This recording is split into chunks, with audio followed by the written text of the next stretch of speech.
پھر اس کے بعد یا تو احسان رکھ کر چھوڑ دینا چاہیے یا کچھ مال لے کر،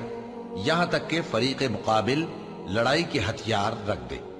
یہ حکم یاد رکھو، اور اگر اللہ چاہتا تو اور طرح سے ان سے انتقام لے لیتا،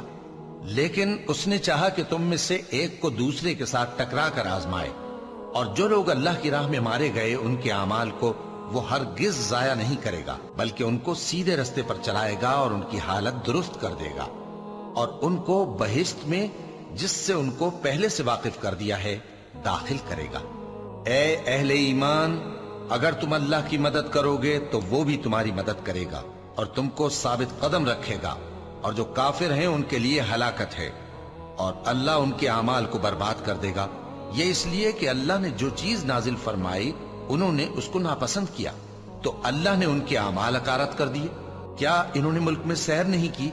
تاکہ دیکھتے کہ جو لوگ ان سے پہلے